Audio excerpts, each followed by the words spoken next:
अगली सुबह आंख खुलने पर द्रौपदी बहुत गुमसुम थी, जैसे किसी गहरे दुख की नदी में डूबी हो। आज महामुनि के सामने उसे अपने दिल का वो घाव खोलना था जो इतने लोगों की बलि लेकर भी नहीं भरा था, जिसकी प्यास दुशासन, दुर्योधन, कर्ण व सारे कौरवों के रक्त से भी बुझी न थी। चीरहरण का घाव। चीरहरण का प्रयास द्रौपदी के जीवन की ऐसी घटना थी जो उसके मन मस्तिष्क में प्रतिदिन घटा करती थी और उसकी आत्मा को छलनी छलनी कर दिया करती थी। द्रौपदी के साथ यह क्रूरता तब हुई थी जब पांडवों का अज्ञातवास समाप्त हुआ था और उन्हें खांडवप्रस्थ का राज्य दे दिया गया था, जिसका नाम उन्होंने बदलकर इंद्रप्रस्थ रख दिया था। वे वहां सुखपूर्वक राज्य कर रहे थे, परंतु कौरवों के मन में तो उसे भी छीन लेने के षड्यंत्र पनप रहे थे। उन्होंने पांडवों को मैत्री के नाम पर हस्तिनापुर आमंत्रित किया, उनका खूब आदर सत्कार किया, बड़ा मैत्री भाव दिखाया और फिर द्यूत क्रीड़ा का न्योता भेजा। द्यूत क्रीड़ा में कौरवों के मामा शकुनी ने अपने मायावी पासों से पांडवों को बुरी तरह परास्त कर दिया। ये पासे ऐसे थे जो सिर्फ शकुनी का ही आदेश सुनते थे। बाजियों पर बाजियां चलती रहीं और हर बाजी पर पांडव कुछ ना कुछ हारते रहे। धन, महल, राज्य, यहां तक कि स्वयं को भी वो हार बैठे और कौरवों के दास बन गए। हार और अपमान का ये सिलसिला अभी थमा नहीं था। अभी तो इसकी पराकाष्ठा होनी बाकी थी। अपने जीवन के उस काले दिन को सोचते हुए द्रौपदी अपमान और पीड़ा से कांपने लगी। उसका शरीर पसीने पसीने हो उठा। उसे लगा जैसे वो अभी भी उसी कक्ष में खड़ी हुई है जहां पर उसकी गुप्तचर दासी बड़ी बदहवास हालत में दौड़ते हुए आई थी। गजब हो गया महारानी, गजब हो गया। आप पर बड़ा भारी संकट आन पड़ा है महारानी। अरे ऐसा क्या गजब हो गया जो इतनी घबराई हुई हो? क्या धर्मराज युद्ध क्रीड़ा में हार गए? हाँ महारानी, हार गए, सब कुछ हार गए। सब कुछ से मतलब क्या राज्य हार बैठे? अरे राज्य पर ही बात रुक जाती तो फिर भी ठीक था। वो खुद को भी हार बैठे, अपने भाइयों को भी, यहाँ तक कि मौन क्यों हो गई? पूरी बात कहो। और क्या हारा है उन्होंने? वो आपको भी हार बैठे महारानी। अब आपका स्थान पांडव महारानी का नहीं बल्कि कौरवों की दासी का हो गया है। क्या कहती हो? होश में तो हो? तुम्हें जरूर कोई भ्रम हुआ है।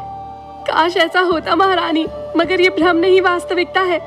राजसभा में कौरव आपका नाम ले लेकर हास परिहास कर रहे हैं, अभद्र बातें कर रहे हैं। उनकी इतनी हिम्मत, और वो सब सुनकर पांडव क्या कर रहे हैं? सभी पांडव लज्जा से सिर झुकाए मौन बैठे हुए हैं। दुर्योधन ने आपको राजसभा में बुलाने का आदेश दिया है। जरूर उनकी कोई योजना है आपको अपमानित करने की, इसीलिए मैं यहाँ दौड़ कर आई हूँ। जल्दी कीजिए महारानी, यहाँ से भाग जाइए, कहीं चली जाइए, वरना आपके साथ जो होगा उसकी आप कल्पना भी नहीं कर सकती। नहीं, तुम बेकार ही इतना डर रही हो।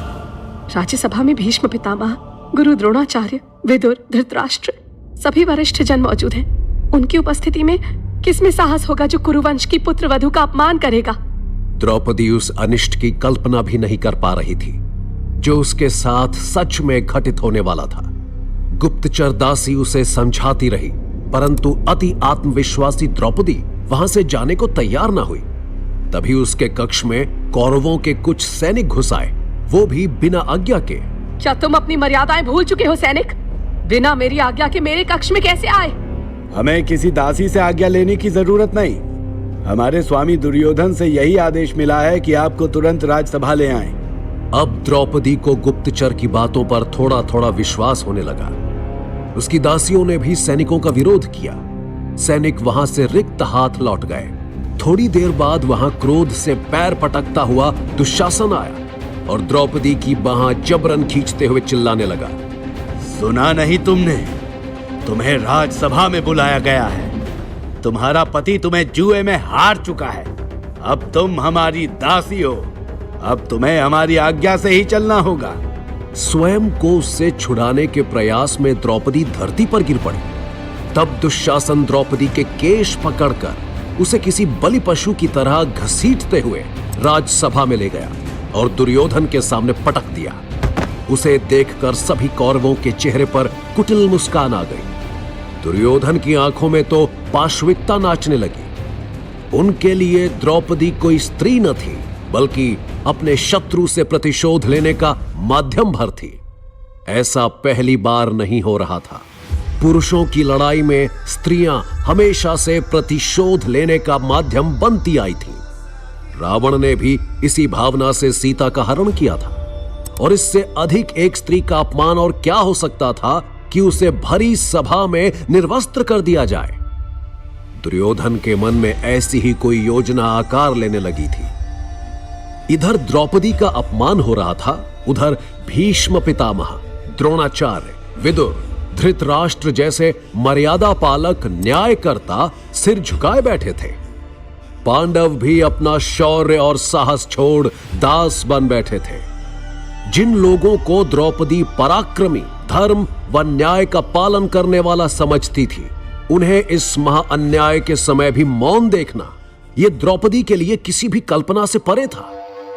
वो अपने दम पर जैसे तैसे संभल कर खड़ी हुई और कुपित दृष्टि से सिर झुकाए बैठे पांडवों की ओर देखा।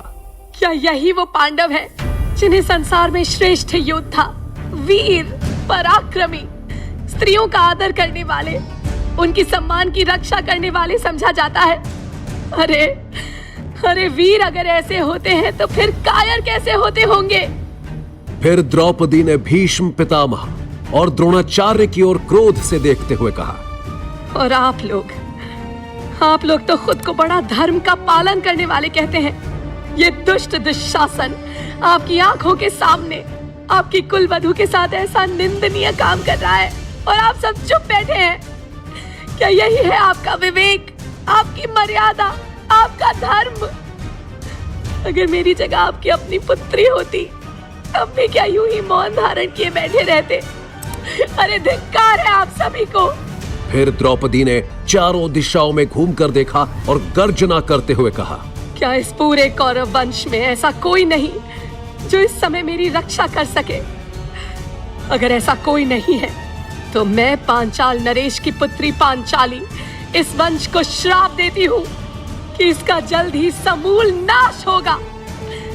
इस वंश में ऐसा कोई हाथ नहीं बचेगा जो किसी स्त्री की मर्यादा को छू सके। उस समय द्रौपदी की आंखें अंगारों सी दहक रही थीं। उसका श्राप सुनकर एक बार सभी कौरव सकपका गए, परंतु फिर अंगराज कर्ण उठा और बोला, पांचाली, श्राप व वरदान केवल एक पतिव्रता सती स्त्री के ही फलित होते हैं, 5 पुरुषों के साथ रमण करने वाली स्त्री के नहीं। तुम्हारे श्राप का कोई असर नहीं होगा। ऐसे समय समय की बात है, ऐसी ही एक सभा में कभी तुमने मेरा अपमान किया था और आज तुम स्वयं अपमानित हो रही हो। कर्ण की इस बात से द्रौपदी को अपने स्वयंवर का समय याद आ गया, जब उसने कर्ण को सूत पुत्र कहकर अपमानित किया था। कर्ण आज इस पाप में कौरवों का साथ देकर द्रौपदी से अपने अपमान का बदला ले रहा था। तभी दुशासन ने हंसते हुए वापस द्रौपदी के केश पकड़ लिए और क्रोध से बोला, यूं विलाप करने से कुछ नहीं होगा दासी। यहां कोई तुम्हारी सहायता के लिए नहीं आएगा, क्योंकि तुम्हारे पति तुम्हें जुए में हार चुके हैं। अब तुम हमारी संपत्ति हो, हम जैसा चाहें तुम्हारे साथ व्यवहार कर सकते हैं। मैं कोई वस्तु नहीं जो किसी की संपत्ति कहलाऊं। मैं एक जीती जागती स्त्री हूँ, और जब युधिष्ठिर मुझसे पहले खुद को हार बैठे थे तो फिर वो मुझे हारने के अधिकारी कहाँ रहे थे? मेरा दांव पर लगाया जाना ही नियमों के विरुद्ध है, इसलिए मैं किसी की दासी नहीं। द्रौपदी अपने पक्ष में तर्क देती रही, प्रार्थनाएं करती रही, परंतु वहां सब मूक दर्शकों की भांति बैठे रहे। किसी ने उसकी न सुनी। सब उसे अपमानित होते देखते रहे। द्रौपदी का प्रतिरोध देखकर दुर्योधन की सहन सीमा समाप्त हो गई। उसे डर भी लगा कि कहीं द्रौपदी के भड़काने पर पांडवों का विवेक जागृत ना हो जाए। तब उसने अपनी जंघा पर हाथ मारते हुए बड़ी क्रूरता से हंसते हुए दुशासन को आज्ञा दी, दुशासन, इस अभिमानी स्त्री की साड़ी उतारो और इसे निर्वस्त्र कर मेरी जंघा पर लाकर बैठाओ। मैं इसका करुण विलाप निकटता से सुनना चाहता हूं। जी भैया, जैसी आपकी आज्ञा। दुशासन ने द्रौपदी की साड़ी का पल्लू पकड़ लिया और उसे बड़ी निर्दयता से खींचने लगा। ये दृश्य देखकर भीम का रक्त उबल पड़ा और उसने जोर से गर्जना की, दुशासन, पापी, याद रख, एक दिन तेरी छाती को चीरकर तेरा रक्त पीऊंगा। और नीच दुर्योधन, जिस जंघा पर तूने अभी हाथ मारा है, उसी जंघा को अपनी गदा से चूर चूर कर तेरा वध करूंगा। ये प्रतिज्ञा है मेरी। भीम की प्रतिज्ञा सुन धृतराष्ट्र सहम गए, क्योंकि वे जानते थे अगर भीम ने प्रतिज्ञा की है तो वो उसे अवश्य पूरी करेगा। उसके प्रिय पुत्रों का वध भीम के हाथों ही होगा। उन्होंने प्रयास किया कि दुशासन और दुर्योधन रुक जाएं, पर उस समय वे दोनों क्रोध और अहंकार में इतने अंधे हो चुके थे कि उन्हें भीम के रूप में सामने खड़ा अपना काल नजर नहीं आ रहा था।